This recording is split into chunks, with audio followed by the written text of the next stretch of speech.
इसवी सन 1684 मध्ये आपल्या इतिहासामध्ये मराठ्यांसाठी ठरलेली शापित रात्र किंवा शापित वेळ ही या गडावरची होती. फंदफितुरी करून गड स्वतःच्या ताब्यात मिळवून घेतला होता, तोच हा गड. जय शिवराय. मी ब्लॉगर तेजू आज आत्ता आहे कोथळी गडावरती आणि आजची आपली भटकंती किंवा आजची आपली मोहीम आहे कोथळी गडावरची.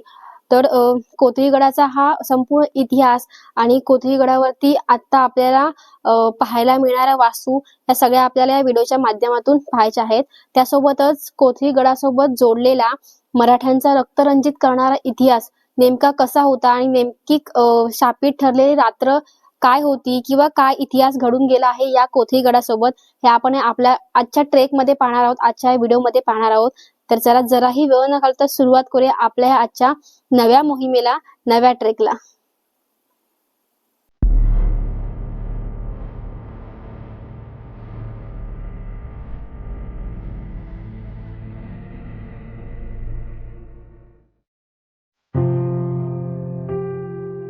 कोथळी गडाच्या जवळपासच्या गावांमध्ये पोहोचल्यावर सूर्यदेवाने दर्शन दिले. कोथळी गडाच्या दिशेने मुंबई पासून पहाटे सुरू झालेला माझा प्रवास या सूर्योदयाने खऱ्या अर्थाने सुखावला. आंबिवली गावामधून कोथळी गडाचे हे मनमोहक दृश्य आपल्याला पाहायला मिळते. असे दृश्य पाहायला मिळण्याचा योग जुळून येणे म्हणजे खऱ्या अर्थाने आपण लकी पर्सन. थोडा वेळ या सूर्योदयाचा आनंद घेऊन आपण पोहोचतो आंबिवली गावच्या पार्किंग मध्ये. जेव्हा आपण पब्लिक ट्रान्सपोर्टने गडावर येतो तेव्हा आपल्याला इथेच उतरावं लागतं. बट आय सजेस्ट यू, तुम्ही कोथळी गडाचा ट्रेक करणार असाल तर बेस्ट राहील की तुम्ही प्रायव्हेट व्हेकल घेऊन यावं. त्याचं कारण म्हणजे कोथळी गड हा पेठ गावामध्ये असणारा गड आहे आणि आपण उतरतो ते ठिकाण आंबिवली गावामध्ये. आंबिवली पासून कोथळी गडाकडे जाण्यासाठी आपल्याला पेठ गाव गाठावे लागते आणि पेठ गावाचे अंतर इथून 4 ते 5 किलोमीटर आहे. सोबतच वाट खूप चढणीची आहे, दमछाक करणारी आहे. आपण पूर्ण पायथ्यापर्यंत गाडी घेऊन जाऊ आणि मग आपल्याला तिथूनच आपला ट्रेक खऱ्या अर्थाने सुरुवात करायची आहे.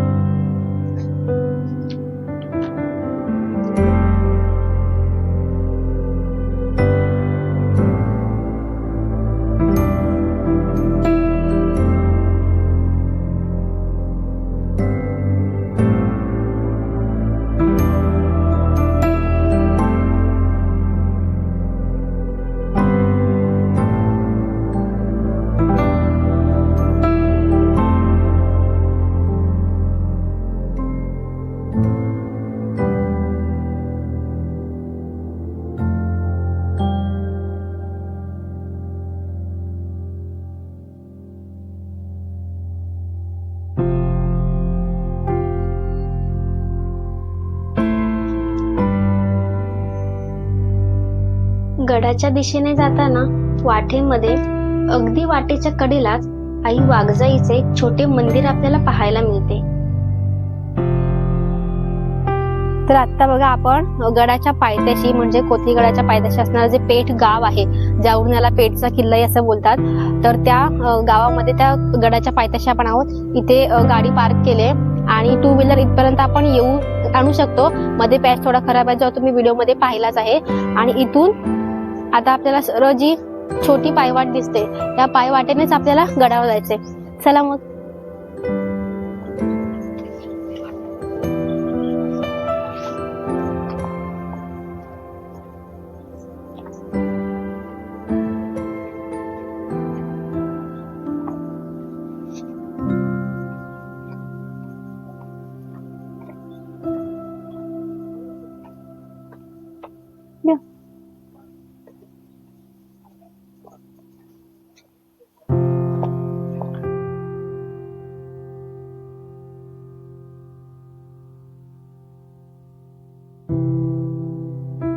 मग आपण त्याच वाटेने आल्यानंतर आपल्याला राईटला जायचे, कारण इकडे एक वाट आहे पण ती वाट गडाकडे जात नाही. तर गडाकडे जाण्यासाठी आपल्याला ही जी छोटी वाट आहे ज्याच्यामध्ये आपल्याला ना पायऱ्यांच्या शेप मध्ये दगड दिसत आहेत, सो आपल्याला तीच वाट फॉलो करत जायचंय.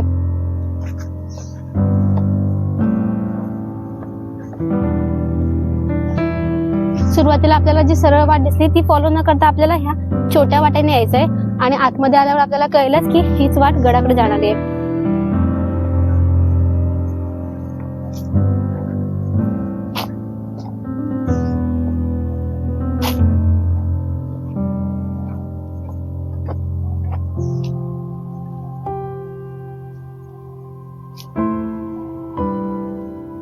आणि बघा, प्रत्येक गडाच्या भटकंतीमध्ये, प्रत्येक गडाच्या मोहिमेमध्ये आपल्याला एक तरी साथीदार असा मिळतो जो आपल्याला गडाची वाट दाखवतो. तसा आता हा मिळालेला साथीदार आहे. आम्ही आंबिवले गावामध्ये जेव्हा थांबलो होतो तेव्हा तिथे आम्हाला हा मिळाला होता आणि त्यानंतर आंबिवले गावापासून पेठ गावापर्यंतचा आम्ही बाईकवरचा प्रवास आणि ह्याचा पायी प्रवास आमच्या मागून चालू होता, तो अगदी इथपर्यंत. आणि आता आमच्या सोबतच तो गडावर चाललाय. कदाचित तो शॉर्टकटने चाललाय तिकडे, पण आपण हीच वाट फॉलो करूया.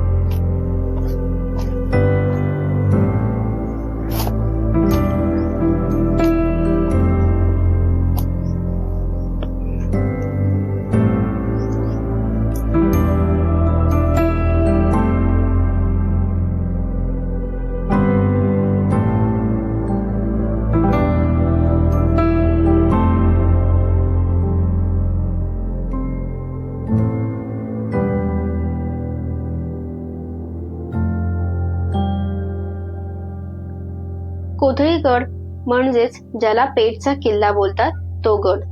डोंगराचा कोथळा काढून त्यात पायऱ्या खोदून बनवला गेला आहे हा गड. ट्रेकच्या सुरुवातीपासूनच आपल्याला दगडांची खडकाळ वाट पाहायला मिळते.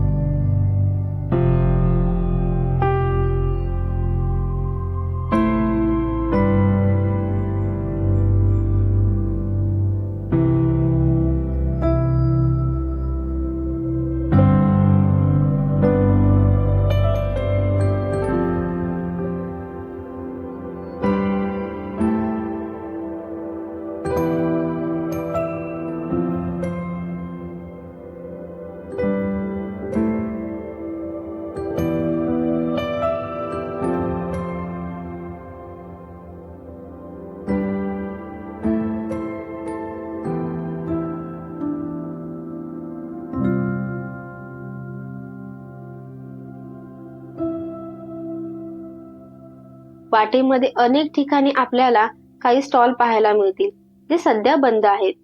त्याचं कारण म्हणजे या गडाकडे ट्रेकर्स लोक मॉन्सून ट्रेक म्हणूनच पाहतात, त्यामुळे इतर वेळी म्हणावे तितके लोक आपल्याला पाहायला दिसत नाहीत.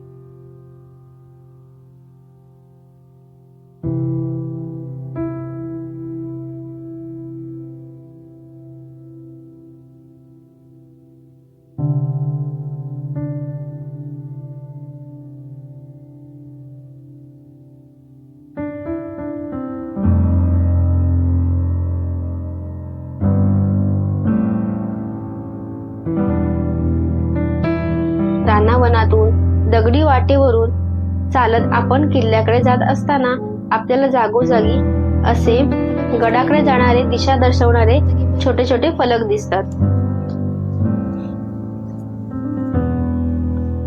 इसवी सन 1684 मध्ये औरंगजेबाने अब्दुल कादर नावाच्या सरदाराला कोथळीगडाच्या मोहिमेवर पाठवले होते.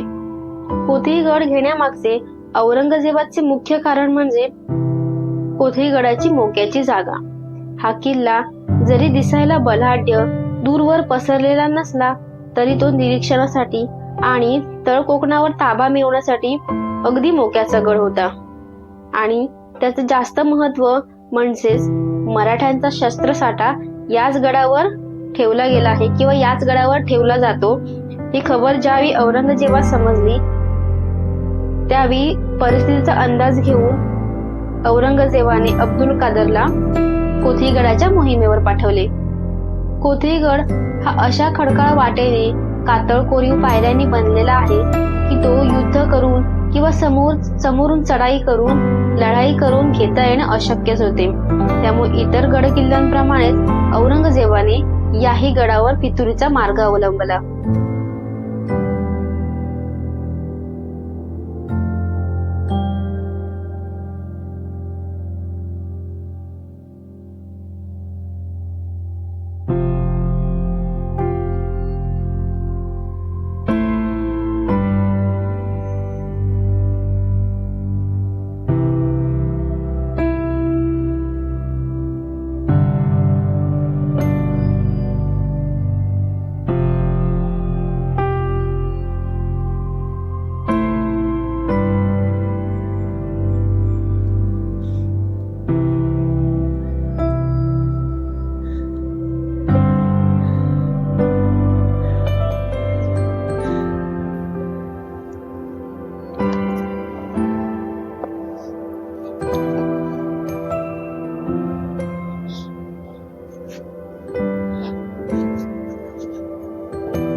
तर कातळात कोरलेल्या पायऱ्या पाहून आपण जर सरळ वरती आलो ना, तर आता आपल्याला बघा इथे वरती महादरवाजासारखं काहीतरी दिसतंय.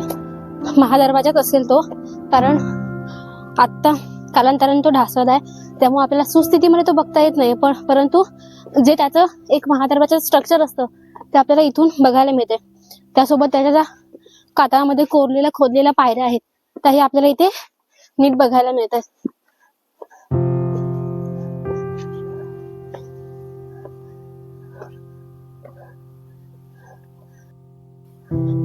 तर बघा त्यावेळेचा कोथळीगडाचा हा महादरवाजा जो आता आपल्याला पडक्या अवस्थेमध्ये पाहायला मिळतोय, पण एकंदरीत महादरवाजाचं जे स्ट्रक्चर असतं ते पाहायला मिळते. त्यासोबत एक महत्वाची गोष्ट म्हणजे थोडं वरती यायचं दाखवते तुम्हाला. इथे बघा दरवाजा बंद केल्यानंतर जो त्यावरती एक लाकडी ओंडका किंवा एक आपण हुक म्हणू शकतो अडकवायचे, तर ते जागा म्हणजे ही ते आपल्याला इथे नीट बघायला मिळते. स्वतः इथून आपण वर जाऊया, कारण इथे असणाऱ्या ज्या गुफा आहेत ज्यामध्ये त्यावेळी शस्त्रसाठा ठेवला जायचा तो आपल्याला वरती बघायला मिळेल. चला.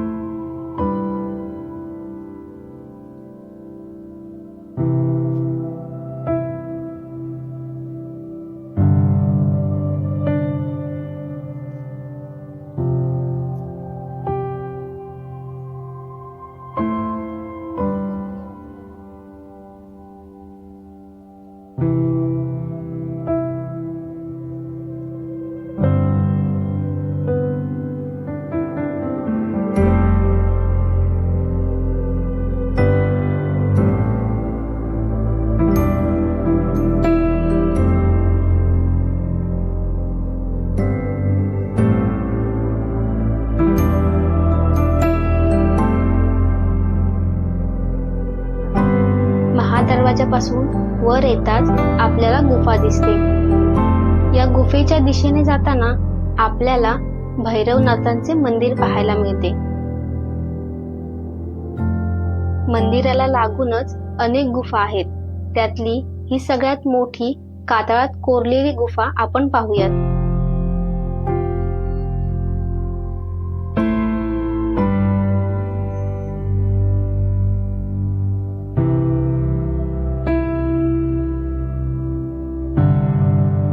आरामदायी बैठक व्यवस्था, सुंदर नक्षीकाम केलेले पिलर्स आपल्याला या कातळ कोरीव गुफेमध्ये पाहायला मिळतात.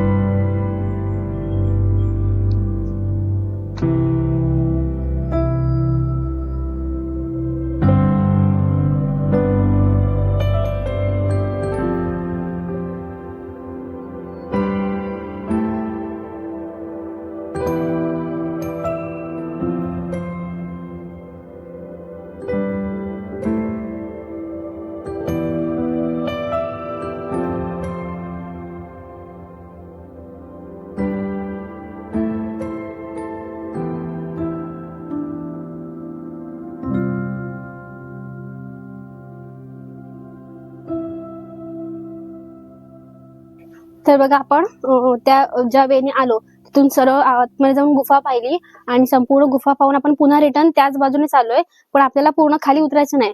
तर लेफ्ट साइडला इथे बघा ही अशी जागा आहे जी इझिली कुणाच्या नजरेस पडत नाही, किंवा शत्रूने जरी आक्रमण केलं तरी लांबून एक छोटीशी गुफा वाटते, कारण याचा आकार पूर्ण गुफेसारखा आहे. फक्त एका बाजूने थोडासा आपण टर्न झालो की आपल्याला पायऱ्या दिसतात जे अगदी वरपर्यंत आहेत. म्हणजे एखाद्या गडाचा बालेकिल्ला जसा वरती असतो टोकाला, तर तिथे पोहोचण्यापर्यंत आपल्याला पायऱ्या आहेत ज्या कातळामध्ये कोरलेल्या आहेत, डोंगराच्या पोटामध्ये खोदलेल्या आहेत. आणि त्यामुळे ते इझिली लक्षात येत नाही. हा याच प्रत्येक गडाचं एक एक वैशिष्ट्य असतं. तसंच या कोथळीगडाचं आपण वैशिष्ट्य म्हणू शकतो, किंवा एक प्लस पॉइंट आहे की शत्रूला हे इझिली दिसणार नाही. आणि या बाजूला बघा इथे एक कातळात कोरलेला पाण्याचा टाका आहे.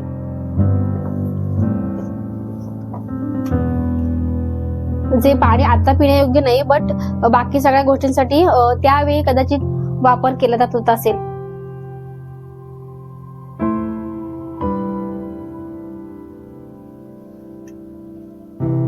आणि आता या पॉइंटला आल्यावर आपल्याला कळतं की ऍक्च्युअल कोथळीगड हा काय आहे, याला कोथिगड का म्हणतात आणि त्याचं खरं हे वैशिष्ट्य आहे की हा अशा प्रकार आहे. कारण अगदी छोटीशी गुफा दिसणाऱ्या रस्त्यामध्ये जर आपण आलो, तिथून जेव्हा आपण आतमध्ये एंटर होतो तेव्हा दिसतं आपल्याला ह्या भव्य दिव्य अशा पायऱ्या, ज्या पूर्ण कागदामध्ये कोरलेल्या अगदी वरपर्यंत आहेत, बाले किल्ल्यापर्यंत आहेत. या बाजूला इकडे एक खोली आहे, विश्रामाची खोली आहे, कदाचित तुम्हाला मी दाखवते. त्यावेळी गडाचे किल्लेदार होते नारोजी त्र्यंबक. रसद व दारुगोळा जवळील गावातून मिळवण्याकरता ते गेले असता गडाची जबाबदारी त्यांनी मानकोजी पांढरे यांच्या ताब्यात दिली. शिवकाळात स्वराज्याचे मुन्शी असणारा काझी हैदर संभाजी महाराजांच्या कारकिर्दीत औरंगजेबाला फितूर झाला होता. त्याने मानकोजी पांढरे याला फितूर केले आणि रात्रीच्या काळोखात मानकोजी पांढरे यांनी अब्दुल कादर व त्यांच्या सैन्याला हे आपलेच लोक रसद घेऊन आले आहेत असे सांगून गडात प्रवेश दिला आणि त्यांनी गडावरचे सैन्य कापून काढले. आपले भगवे निशाण काढून तिथे मुघली झेंडा फडकवला. ही बातमी नारोजी त्र्यंबकांना कळताच त्यांनी गडाला घेरा दिला, रसद तोडली. परंतु नारोजी त्र्यंबकांचा हा प्रयत्न अयशस्वी ठरला. यात मराठ्यांचेच मोठ्या प्रमाणावर नुकसान झाले. मावळ्यांना त्यांचा जीव गमवावा लागला. एकदम टॉपला चालू असं म्हणायला हरकत नाही, कारण फक्त थोडासाच पॅच राहिला इथून वरती. इथून बघा आपल्याला खाली ज्या आपण तोफा पाहिल्यात खाली, त्यावरून खूप छान अशा बघायला मिळतात आणि खूप छान वाटतात जेव्हा आपण त्यावरून एवढ्या उंचावरून बघतोय. आणि खूप उंच पॉइंटवर आपण ऍक्च्युअली आलोय, कारण आजूबाजूचा जेवढा प्रांत किंवा जेवढा परिसर आहे सगळा खूप इझिली टिपता येतोय आपल्याला. इथून खूप छान बघायला मिळतोय, कारण खूप दूर दूर पर्यंतचा हा एरिया आहे किंवा हा प्रदेश आहे जो आपल्याला एवढा हा उंचावरून खूप छान असा नीट बघायला मिळतो आणि खूप छान वाटते. आणि मान्सून मध्ये तर अजूनच छान, अजूनच हिरवळ बघायला इथे मिळेल. सो आता आपण वरती जाऊया, फक्त थोडासा पॅच राहिलाय, त्यानंतर आपण एकदम टॉप वरती म्हणजे जो गडाचा माथा आहे त्याच्यावरती जाणार आहोत.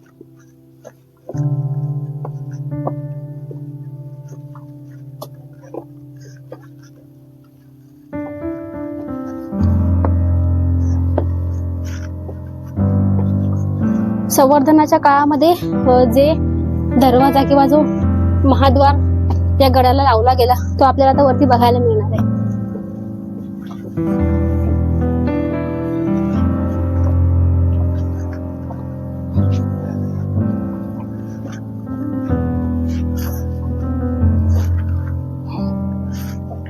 तर बघा हा महाद्वार आहे, म्हणजे बालेकिल्ल्याचा जो भाग आहे त्याच्या टॉप वरती आपण आलोय.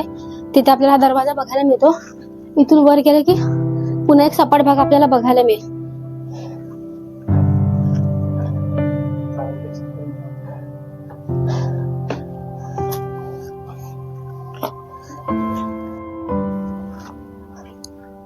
फायनली गड माथ्यावरती मी आले. जो एवढा मोठा आपला ट्रेक झाला, कातात कोरलेल्या त्या भीतीदायक पायऱ्या आपण पार करत इथपर्यंत आलोय आणि आता आपण गड माथ्यावर आलोय. इकडे उजव्या बाजूला बघा आपल्याला एक पाण्याचं टाकं बघायला मिळते.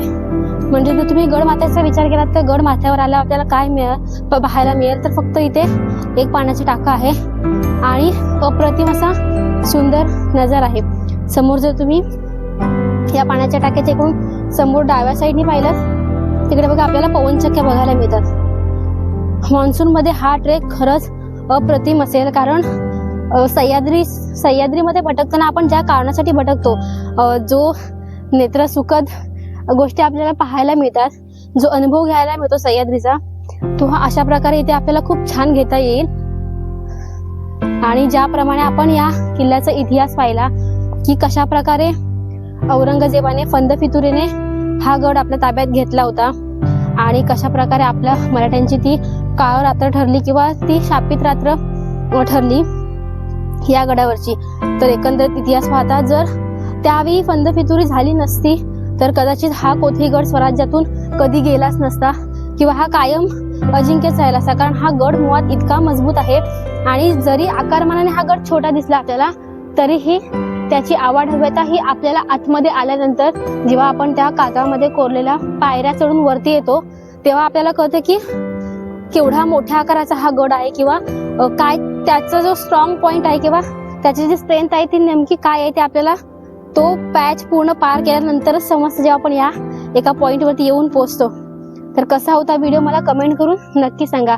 तुम्ही या आधी केव्हा कोथळीगडाला आला असाल तर तेही मला कमेंट करून नक्की सांगा, किंवा येणार असाल ट्रेक प्लॅन करत असाल तर तेही मला नक्की सांगा. व्हिडिओ आवडला असेल तर लाईक करा, शेअर करा, चॅनलला सबस्क्राईब करायला अजिबात विसरू नका. पुन्हा भेटूयात एका नव्या गडकोट मोहिमेमध्ये. जय शिवराय.